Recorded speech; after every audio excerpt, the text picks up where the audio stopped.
Good evening and good morning, everyone.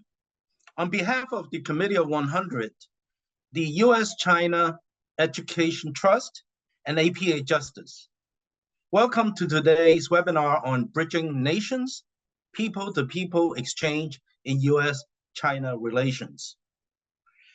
For more than half a century, from ping-pong diplomacy in the 1970s to the many educational, cultural, and business exchanges that followed, the human connections between the American and Chinese people have provided the most enduring bridge between our two countries. Even in times of political tension, these ties have built trust, fostered innovation, and deepened understanding across borders. Today, however, that bridge faces new challenges. Heightened strategic competition and national security concerns have restricted academic collaboration, student exchange, and even family and community networks. These developments directly affect Asian American and Pacific Islander communities. Our personal stories and professional lives often span both nations. Tonight's conversation reminds us that diplomacy is not only conducted by governments, it lives through people. We're honored to be joined by two distinguished public servants whose journeys embody this truth. Ambassador Jessica Chen Weiss, the first Asian American U.S. ambassador and founder of U.S CET. And Governor Gary Locke, former U.S. ambassador to China and chair of the Committee of 100. Guiding the discussion will be Professor Jessica Chen Weiss of Johns Hopkins, a leading scholar on U.S.-China relations and director of the Institute for America, China, and the Future of Global Affairs. Thank you for joining us this evening to reaffirm the value of dialogue, mutual respect, and shared humanity in bridging nations. And thank you as well for submitting your questions in advance. If you have additional questions, please enter them in the Q&A box. We will address as many as possible at the end of the webinar. The webinar is being recorded and will be posted on the websites and YouTube channels of the Committee of 100, the U.S. China Education Trust, and APA Justice. At the conclusion of the program, you'll be invited to complete a short survey, and we thank you in advance for your feedback. With that, I now turn the floor to Jessica. Thanks so much, Jeremy. I'm really thrilled to be here and deeply fortunate to be joined by two trailblazing public servants whose professional and personal lives span both the United States and China. Ambassador Bloch began her distinguished career in 1964 as a volunteer in Malaysia and rose to become U.S. Ambassador to Nepal in 1989. Her public service included presidential appointments at the U.S. Agency for International Development, leadership roles in the Senate and U.S. Information Agency, and fellowships at Harvard. After 25 years in government, Julia entered the private sector in 1993 as Group Executive Vice President at Bank of America. She later served as president and CEO of the U.S.-Japan Foundation. Beginning in 1998, she shifted her focus to China as a visiting professor and academic leader at institutions including Peking University, Fudan University, and the University of Maryland. She is the founding president and executive chair of the U.S. China Education Trust and co-founder of the Organization of Chinese American Women in the Women's Foreign Policy Group. Governor Gary Locke is chair of Committee of 100. In 1996, he made history as the first Asian American governor elected in the continental United States. He later served as the U.S. Secretary of Commerce under President Obama, and in 2011 was appointed U.S. Ambassador to China, where he became known for his pragmatic leadership and efforts to engage both Chinese officials and the Chinese public. Born in Seattle, my hometown, to immigrant parents from Guangdong Province, Ambassador Locke's life story exemplifies the immigrant experience and the potential of public service to build bridges across cultures, from growing up in public housing to becoming a leading figure in American politics. He brings an unparalleled perspective on governance, diplomacy, and the lived experience of these two different cultures in both public and private life. So I'm really thrilled to be hosting this conversation. I think there's so much of us that we can dive into here. First, I'd like to pose a question to both of you, which is that throughout your respective distinguished careers in public service, you have each found yourself representing both the United States and, in some ways, symbolically also the broader Asian American community. Can each of you reflect on how that dual role has influenced your perspective on U.S.-China relations, particularly as Chinese Americans have often found themselves caught up at times in tensions between the two countries? Julia, would you like to start? Sure. Thank you for the question, Jessica. And thank you for being here with Governor Locke and me to launch this series of programs conceived by USET, APA Justice, and C100 to explore how U.S.-China relations intersect with domestic politics and civil rights. I can think of no better way to begin than with you both. Between Governor Locke and I, we've broken a few barriers for Asian Americans in government service. Of course, he's done much more than me. But as America's first Asian American ambassador, I realized that I could serve as a bridge between cultures. I also understood that every move I made would reflect not just on me personally, but on the entire community, particularly the women who are still fighting for recognition and belonging. I had broken a barrier, but to keep the door open, there was no room for failure. As I think about it, I should have been quite intimidated, but I wasn't, because luckily, my father prepared me well. From the moment we stepped on shore in San Francisco, our port of entry to America, he made no bones about it. Work harder, aim higher, and do better. You're now in America, and there's no turning back. My father's lesson that American citizenship is earned, not conferred, will shape how I view U.S.-China relations. I see Chinese Americans caught in an impassable position, questioned about their loyalty to America, while simultaneously expected to explain or answer for China's actions. I came to realize that it is not enough for Asian Americans to be American. We must continue also to break down the barriers of prejudice, stereotype, and the distrust associated with being seen as perpetual foreigners in our own country. My own experience, from the Peace Corps in Malaysia to the embassy in Nepal, gave me confidence that my Chinese heritage and American identity together could be an asset, not a liability. Teaching at a Chinese school in Malaysia as a Peace Corps volunteer, I discovered that my dual identity opened doors. It allowed me to connect in ways that others could not, to bridge cultural divides and build trust across two worlds. Later in Nepal, I saw how fragile democracy can be, but also how deeply people, ordinary people, believe in America's promise. Even in difficult times, they look to us as a model of possibility. This brought home to me how much I personally owe America, because in what other country could an immigrant woman from China become ambassador? And what's the answer? Mine is only in America. Thanks so much for that. Ariam, how about you?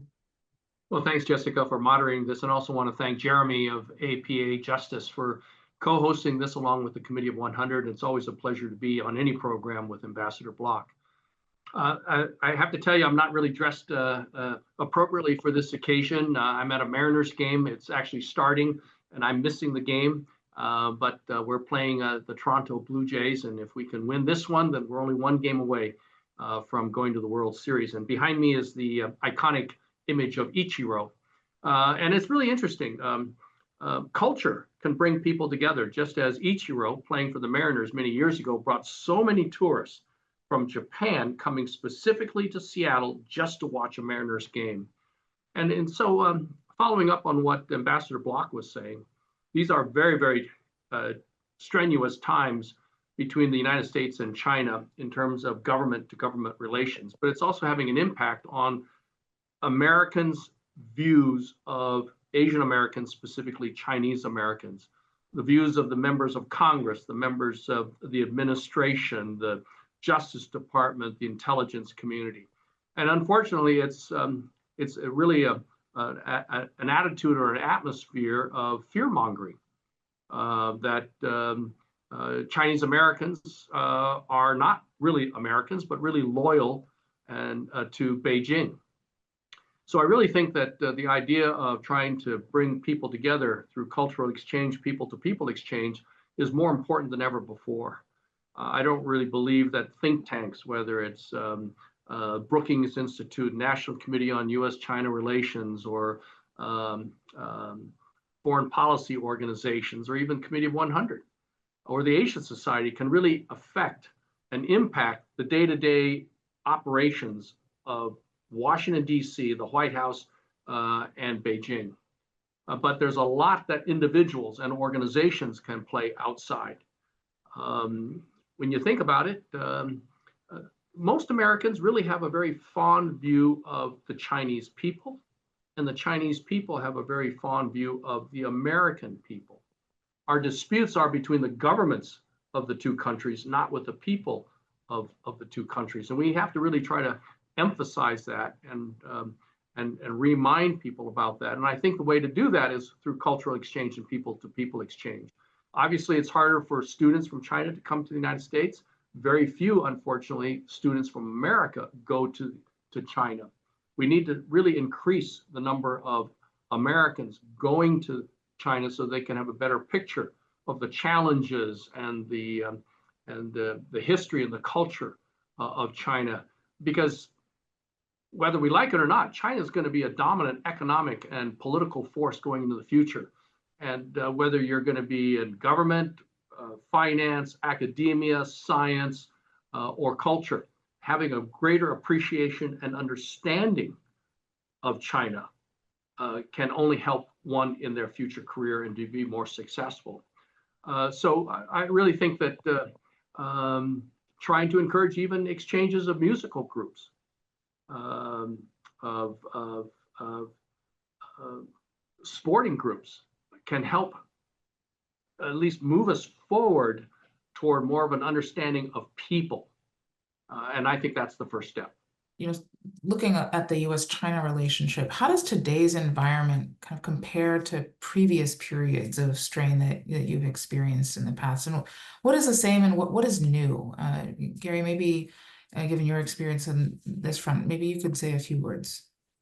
Well, I can't really speak to prior periods of U.S.-China relations, because when I started getting involved in these issues as governor, trade missions to China, supporting China's inclusion into the WTO and most favored a permanent normal trading status for China and the United States, it was really a time of great hope and optimism of stronger ties between the United States and China. And there was this feeling, and perhaps ill-founded or unrealistic or idealistic, that with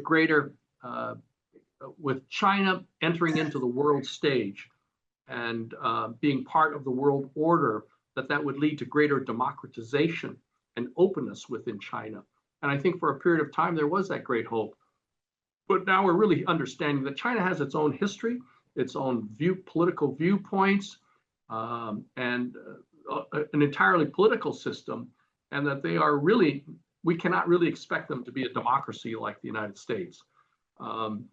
So I entered into the U.S.-China relationship at a really optimistic high point, and it got even better, stronger economically, politically.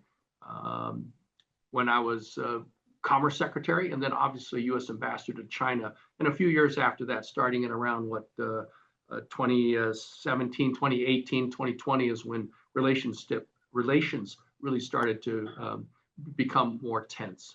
I liken this period of tenseness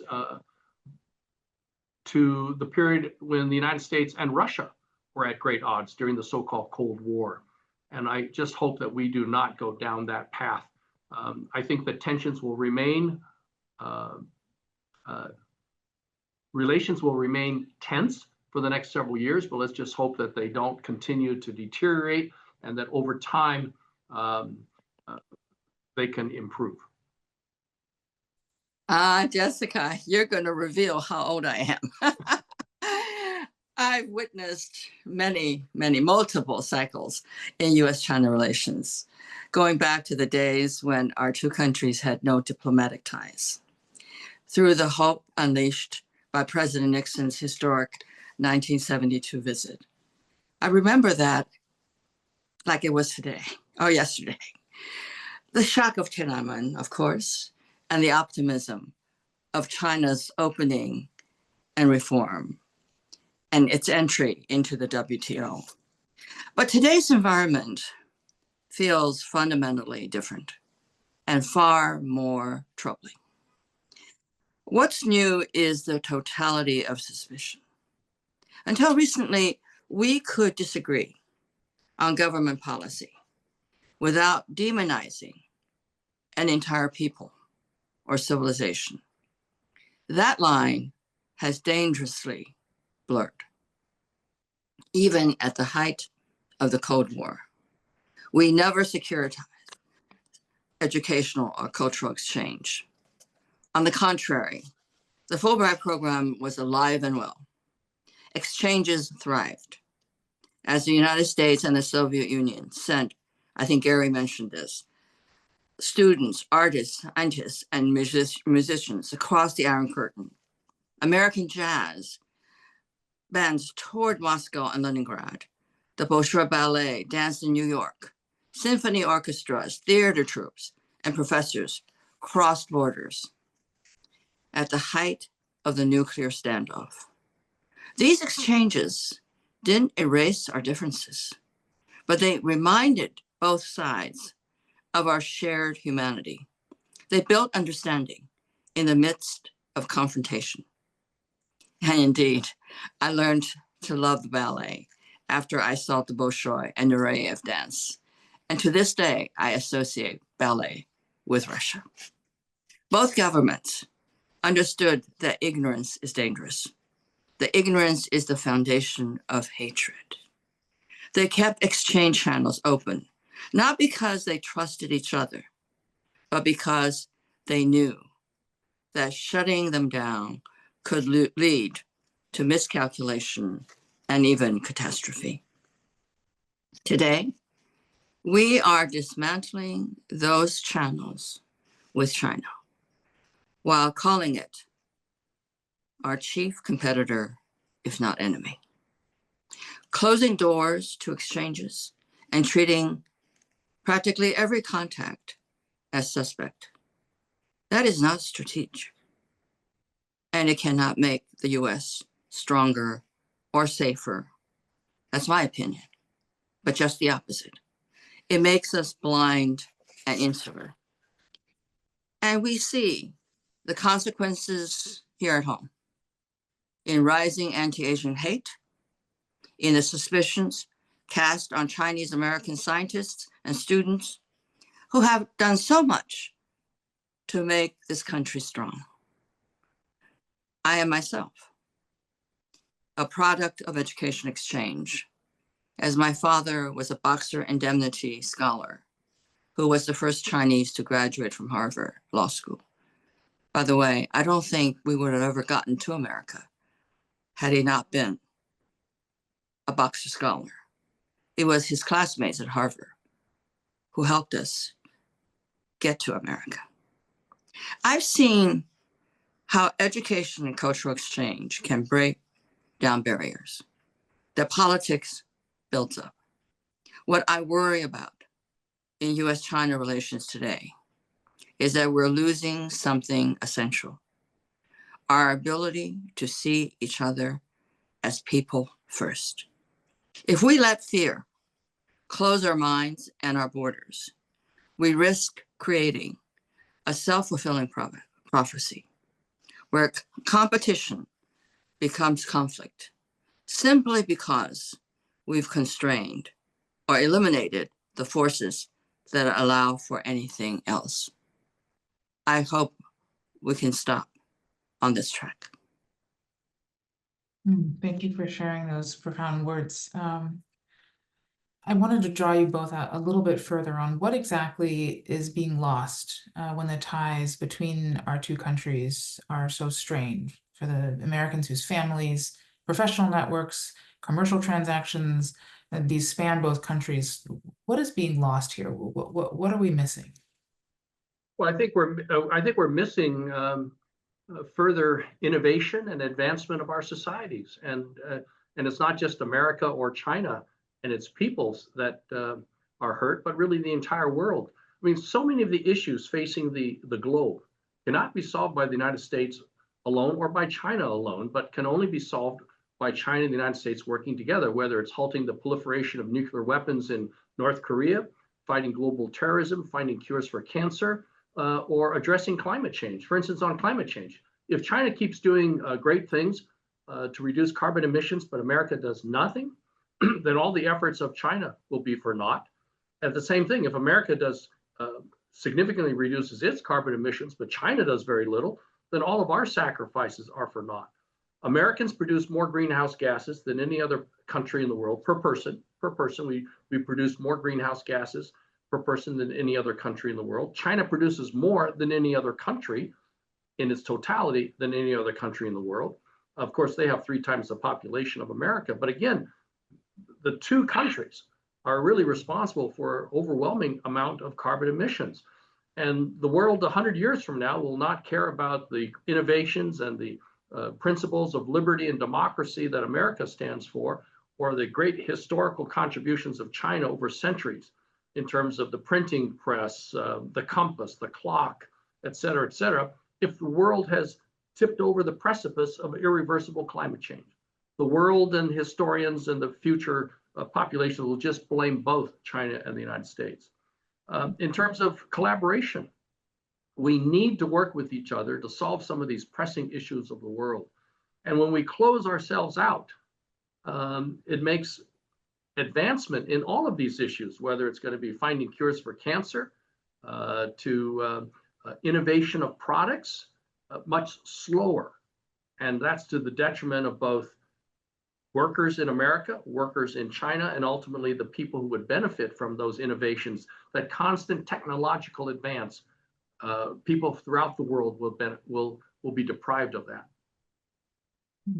Jessica, I might add something here. I so agree with Governor Locke, but I think we're not just losing achievements. We're not just losing connections.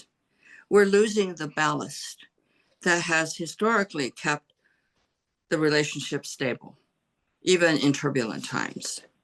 And perhaps most tragically, we're losing empathy. Knowledge alone isn't enough. It must be paired with empathy. The ability to stand in another's shoes, to see the world through their eyes.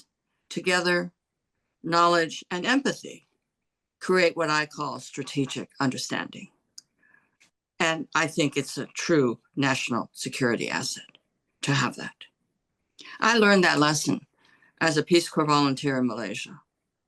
Living and working in a small town taught me that empathy doesn't begin with grand gestures or great achievements. It begins with everyday human contact, sharing a meal, teaching a class, learning another language, listening more than talking. Those experiences shared how I saw the world and how I practiced diplomacy. What we risk losing today is not just programs or expertise, but the lived experiences that instill empathy, humility, and understanding. But we, I think, still know how to rebuild them. And I am hopeful.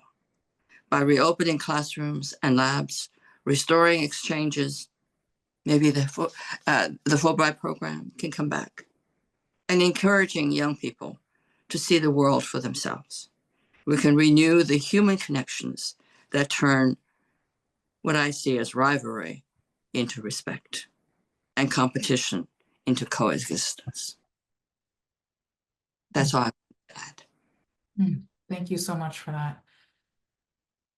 I think one audience member has asked us this question. It has become popular in DC to say something like, love the Chinese people, hate the Chinese Communist Party. Do you find this sentiment helpful, unhelpful, or perhaps nonsensical to bridging the two countries? And I want to share that a recent survey that the Committee of 100 did with researchers at the University of Chicago found that 55% of Americans say that U.S. China relations negatively impact how Chinese Americans are treated. More specifically, 54% say that Trump's messaging on China negatively impacts how Chinese Americans are treated. And the survey findings are actually nearly identical when Asian Americans at large are considered.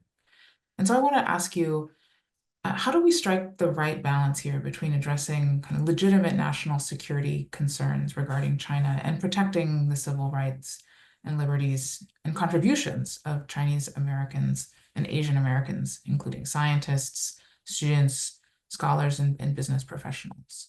Where do you see the line between addressing legitimate security concerns and what borders on racial profiling? Well, getting back to your question, Jessica, I think it is appropriate and good to say America has disputes with Beijing, the government, the Communist Party leading the People's Republic of China, but we don't have quarrels with the people of China, because I think it's really important that we understand that these issues are government to government. And because by bifurcating people versus government, we therefore need to then focus on the common humanity, as Ambassador Bloch was talking about, of the peoples of America and China. I think it's really important for political leaders, from the members of Congress to governors and mayors, and obviously the White House, to say, yes, we have a concern about national security as it relates to certain aspects of Chinese government actions and policies, but we don't have a quarrel with the people of China. It's important that our political leaders make that type of a distinction and statement. In the absence of that type of differentiating statement, if they just say, oh, China and Chinese people are bad, then of course it's going to create negative impressions and hostility toward Chinese Americans and people of Chinese ethnicity throughout the world.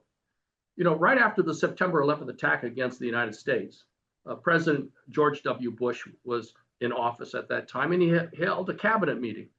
And they were talking about how to respond to that attack. And what's great about President Bush is that he said to the cabinet, we need to make sure that what happened to the Japanese during World War II does not happen to Muslim Americans here in our country. So yes, he differentiated that. And that's why we need political people and people in the business community and leading figures, whether they're in the arts and culture and entertainment and sports, to constantly make that differentiation. I would just add this. Governor Locke, having been ambassador to China, obviously knows this issue clearly. But I think we have to recognize that we have legitimate national security concerns. Intellectual property theft, technology transfers to military applications, espionage. These are real issues requiring serious responses. But the line between legitimate security measures and racial profiling is equally real. And we have to recognize that.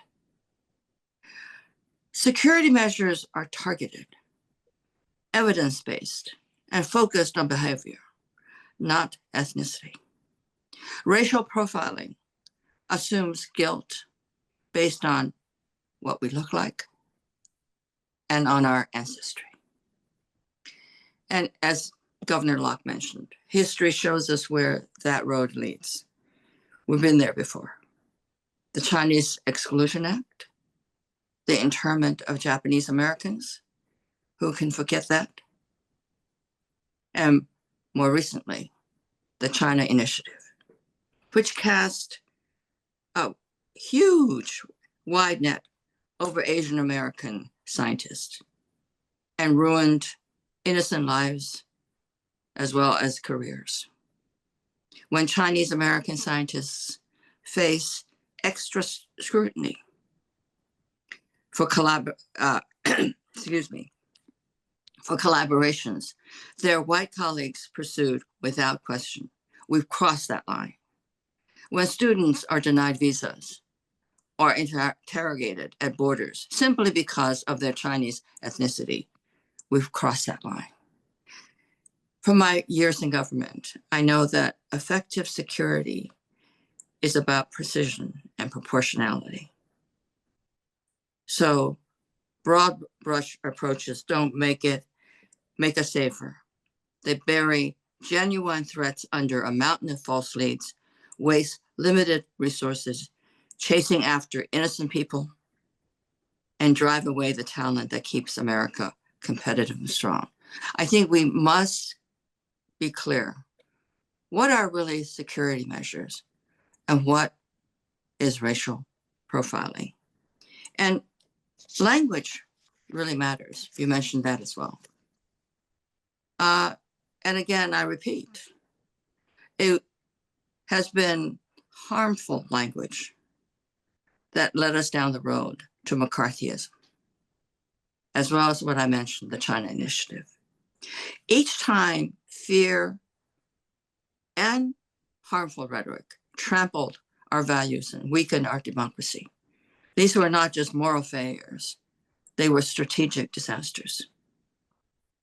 And we do see echoes of that today. And that is really something that we need all to work on to prevent. And I hope we can do that. Well, just to follow up on what Ambassador Bloch said, we're also seeing that now with the, not only do we have the Chinese Exclusion Act and the Japanese internment, but we also had the alien land laws forbidding Asians from even owning land in the early part. It wasn't much of the 20th century. Much of those laws were not repealed until like 1950s or 1940s. We're now seeing a reincarnation of those alien land laws. Various states have already passed laws that prohibit people of Chinese ancestry, along with other folks from different parts of the world, Iran, North Korea, so forth, from owning even residential or commercial property. Wow.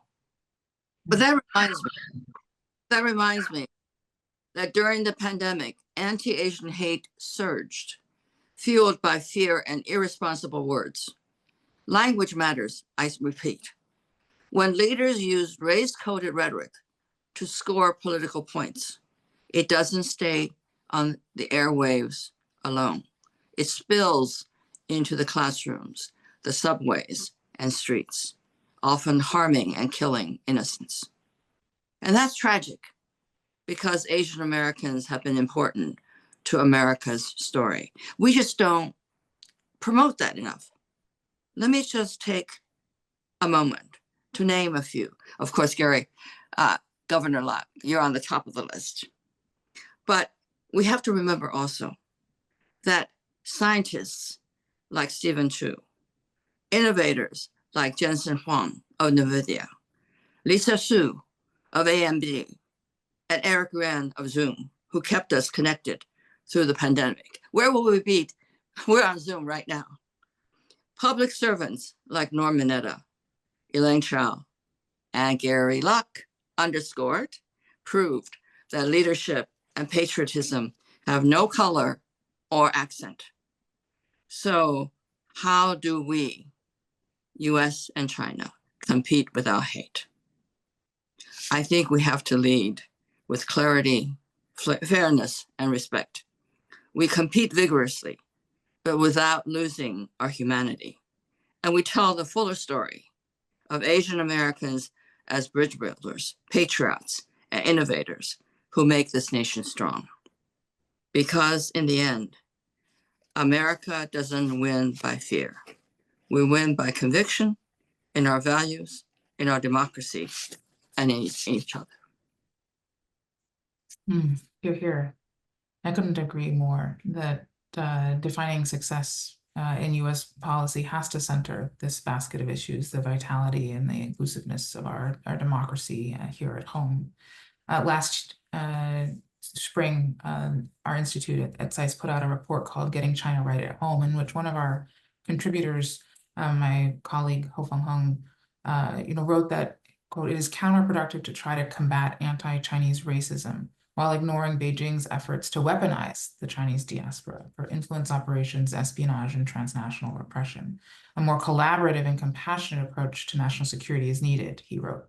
And so I wanted to ask you to, in follow-up, how can the United States government work with Chinese community organizations like Committee of 100, like U.S CSAT, to monitor Beijing's efforts to exploit Chinese Americans? And what can be done more to reassure these communities that their contributions are part of what make America so great?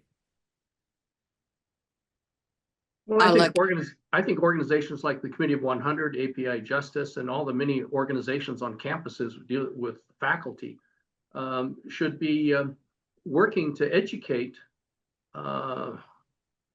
Asian Americans, Chinese Americans, especially in the scientific technological fields, about some of the traps that are out there and some of the ways in which Beijing may be trying to extract information improperly from Americans, and especially Chinese Americans and researchers. We need to help each other. We need to help our own folks understand what the so-called pressure points are, or the flash points are that the United States government is going to be looking at or concerned about. And these are very legitimate national security issues, of course. As loyal Americans, of course, we want to make sure that we are safe, and that the hard blood, sweat, and tears of our own people, whether they're in the private sector or at colleges, universities, or researchers, are not taken away and just stolen and stolen away, given all their hard work and blood, sweat, and tears. And so, but we need to help each other, just not just say, hey, watch out, but what are the tools? How can they? How can we help them fill out all these different, bureaucratic forms and that the U.S. government requires when you're applying for a grant and so forth? And so I think that there are things that the Asian American community, the Chinese American community, and other organizations that are involved, for instance, Chinese American academics, can do in order to protect ourselves, quite frankly. Yeah. I think our government must work with civil society, because civil society is much closer to the ground, to the people. And I think fundamentally, we have to begin by not defunding so much of what civil society contributes, not defunding universities, not defunding nonprofits. I think if we, civil society, can stand united, can stand together, we are stronger than just doing things individually. But I think first we must persuade, we must convince our government that we add value. And Gary, I don't know how we do it with this government. Maybe you can tell us. You can enlighten. I don't have any answers. I'm very concerned about what's happening in terms of the rule of law and how the Justice Department is being politicized. When I used to give lectures in China and elsewhere around the world about what makes America so unique and so different from other countries, including China and countries in Asia, I said it's our rule of law. That it doesn't matter whether you're an individual citizen or a major corporation, we're all equal in the eyes of the law. And that an individual can sue the U.S. government, can sue the president of the United States. I said that they can even sue me when I was governor, and many of my friends sued me when I was governor. I mean, I did not take it personally. They were representing a particular issue or a group, and it was their duty, it was their obligation to use the legal system if they felt that I and my administration were doing things improperly or incorrectly. And I would say to folks that it's like a basketball game. The referees don't always get it right. And I'm referring, making an analogy to the judges. The judges don't necessarily always get it right. But by and large, you think the referees are trying hard and they make good decisions. And so that's why you continue to play. You lose the game, but you go to the next game and you try again because you have ultimate faith in the integrity of the system. But if you don't have faith in the integrity of the system, then what do other countries resort to? They resort to violence on the street, to revolutions, to the armies and the military taking over. That's what distinguishes America. It's our rule of law. I'm afraid that that's being sorely tested. A question from the audience, or a couple of them bundled together. At a time of such tension between the United States and China, what avenues remain for Americans to sustain meaningful exchanges with China? How do we encourage young Americans of any and all backgrounds to go to China, especially with programs like Fulbright, suspended, Peace Corps as well? And then for immigrants who want to contribute to both U.S. society and China's development, what are some constructive ways that they can do so responsibly? Well, I think, first of all, that what we're doing right now is what can help. Maintaining dialogue, keeping channels of communication open. Those of us who can should continue to do so. But how do you then enlarge the pool of those who are able to participate in this exchange? Because on both sides now, it's gotten so difficult to do anything constructive. And I think the only thing that I can suggest is the U.S. China Education Trust, for one. We have been really working on the residues of friendship, residues of goodwill that we have built over 25 years. And I think that we need to do more of that. I do think that people-to-people exchange establish goodwill that goes on despite government-to-government disagreements and tensions. So I think Governor Locke said it earlier, we have to do more of that. I think we have to find common ground, seek where there is at least some possibility of working together, like issues that also already mentioned, like climate change, like cultural exchange, I think can still continue. We need to find ways where our mutual interests, because there's still mutual interests, or mutual relationships between Chinese and American peoples. We need to tap the strength, the possibilities that those relationships offer. I think that's the only thing we can do right now, because I think the relationship, the government-to-government relationship, has reached to a point where it's always tit for tat. For example, a question for Governor Locke would be, what will happen if we really impose the 100% tax on China?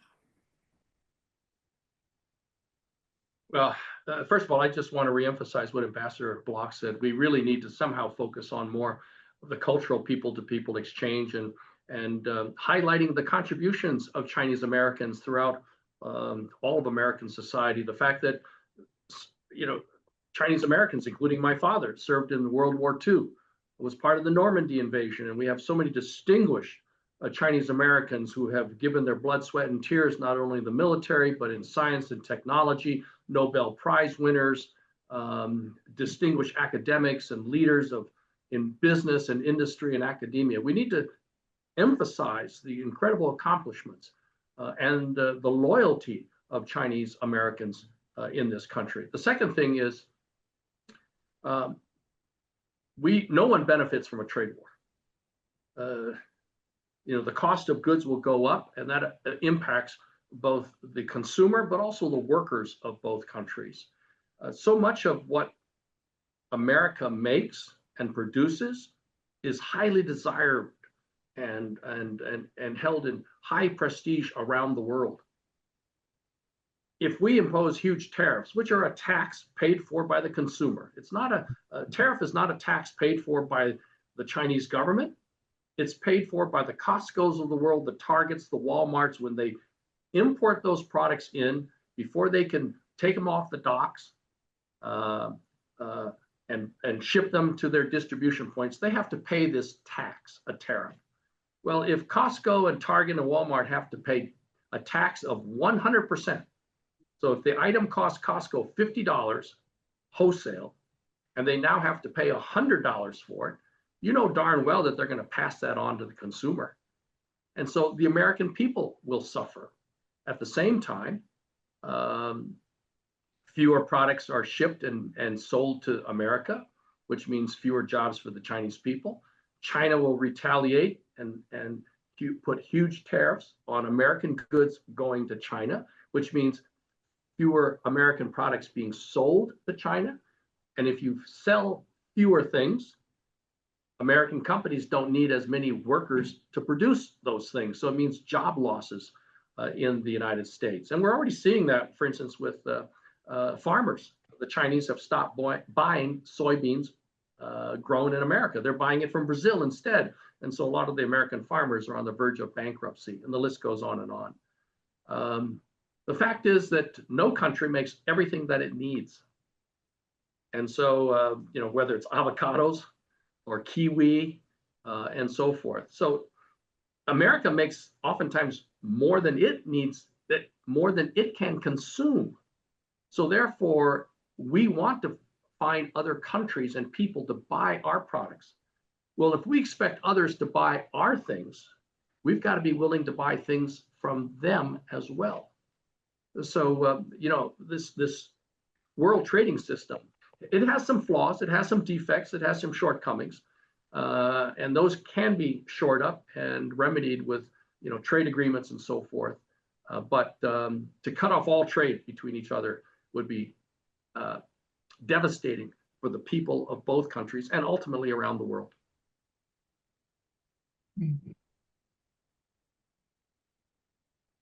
Another question here from the audience.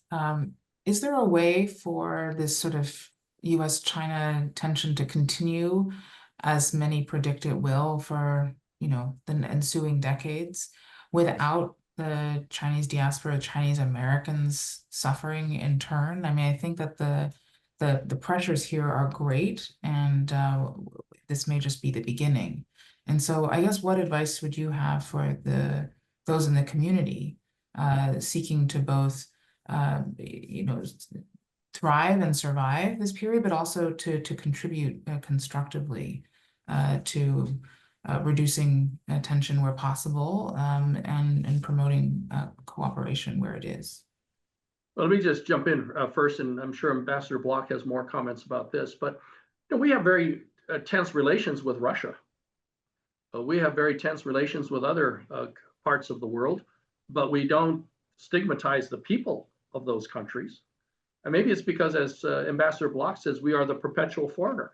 I mean, with our black hair, except mine is gray right now. And, we're always, visually different from Caucasian groups. I mean, the Irish, when they came to the United States, faced a lot of discrimination. Polish, the Jews, Russians, and so many other groups. But they assimilated, and you can't really tell a German versus a French or a Swiss or a Norwegian, really. But Asian Americans, whether we're Korean, Japanese, Vietnamese, or Chinese, or Indian, and along with African Americans, we're always more physically distinguishable. And so maybe that sets us apart, which is unfair, obviously unfair, but it puts a burden on us. I really think that political participation and political involvement has to be part of the solution. We need more people, Asian Americans, Chinese Americans, at the table setting the policies that affect all of us. And so when we are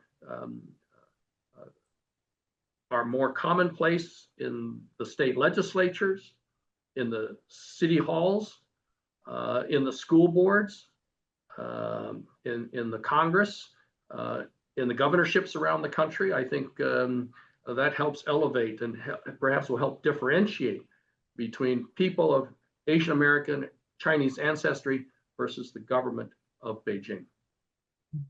Asian Americans need to more vigorously participate in the political process. But let me try to answer this question both as a Chinese American and as the first Asian American ambassador. Because this question, the heart of your question, breaks my heart.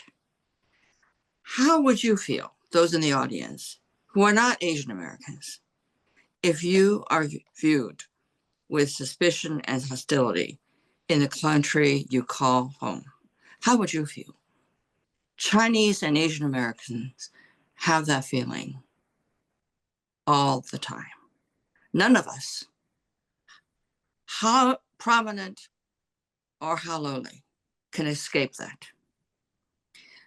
Being seen as a potential threat because of one's ethnicity is a deep violation of trust. And it's not just Asian Americans who suffer this. We've already talked about the Japanese Americans, something that we swore would never happen again. Yet here we are, once again asked to prove our loyalty. And Gary, I really do believe that is because we are still viewed perennially as perpetual foreigners. We can take practical steps to protect ourselves, know our rights, document our work, use our voice to speak up when discrimination occurs, and support organizations that stand up for our rights. Yes, support them with money. Like APA Justice, Asian Americans Advancing Justice, and the Asian American Scholars Forum. We also need to vote, Gary, as you said. Speak out and stand together. Asian American participation in the political process is unfortunately diluted because Asian Americans are not united. If we unite, there will be greater strength and greater impact. But let's be clear. We should not have to prove our loyalty more than anyone else or choose between our heritage and our country. My own life is proof that America at its best can embrace both. I came here as a child of immigrants, and this nation gave me the chance to be an ambassador. That's the promise of America, the America that we know, that we must defend. So yes, I think that we can take steps to at least try to protect ourselves. But the greater task is to change the environment that makes that necessary. How we do that, I think it's above my pay grade. Because when any of us are treated as foreigners in our own country, we all lose a piece of what makes America strong and worthy of our loyalty. And if I could just follow up on what Ambassador Bloch said, it's not only that we need to support our own organizations that will try to address some of the challenges facing the Asian American community, Chinese American community, whether it's APA Justice, Committee of 100 and others, but we also need to support and form collaborations with other civil rights groups. Absolutely. We need, all of us concerned about civil rights and civil liberties need to support each other, because we can't expect that the Asian American groups can do it on their own. We need allies. And so we need to support their efforts in fighting discrimination and injustice if we want them to also help us in our times of need. Last question for both of you. What is the greatest challenge facing Chinese Americans today in the United States? And what is one strategy you would recommend to address it? Unite, vote. Get involved. Get involved. Make your presence known, and be proud of our contributions, and tell the stories. Let the story be told of our success and our contributions, our blood, sweat, and tears. You know, we have given our blood, sweat, and tears for the prosperity of this country. We deserve and have an obligation, a responsibility to be at the table, setting the policies that affect us all. So in this time of stress, we cannot shy away. In fact, we have to engage more than ever before. And that means, as Ambassador Bloch said, register to vote, vote, be involved. And, you know, for some of us, I would encourage, we would encourage you to run for office. It doesn't have to be a huge office. School board. You know, in many cases, the school board setting the education policies in our communities is perhaps the most important position there is, affecting the young people of our country, not only our young people, but all the other people in the community whose values and perceptions are being shaped at an early age. I would add, believe in yourself, believe in ourselves, and be confident, and tell the stories of those who have achieved so much for America, for no other country but America. Do more of what we're doing now, talking, sharing, and promoting ourselves. Asian Americans find it difficult to do that. I know, but we must tell our stories because no one else will. Thank you both. I don't recall the last time I felt inspired by a Zoom webinar, but you two, really, it's been such a privilege to share this time with you. Thank you both for all that you have done to contribute to our great country, and for your inspiring example and words of encouragement. They mean so much at this time. Rosie, over to you. Well, thank you, Jessica, as well. Really appreciate all you're doing. Yes, thank you. Thank you, Jessica. Well, let me just join in the thanks and extend on behalf of the organizers and the audience who I was just a member of a few minutes ago, just nodding along in agreement to so much of what was being said. So please join me in the audience in thanking Governor Gary Locke, Ambassador Julia Chang Bloch, and Professor Jessica Chen Weiss for a really inspiring and powerful discussion. We were really happy to hear it. So we're delighted to see so many of the folks online stay for the length of this webinar, and we really hope you'll join us for the next one. So as we stated at the top, this is the first in a three-part series between these organizations focused on this question of the impact of U.S. China relations on the AAPI community here in the United States.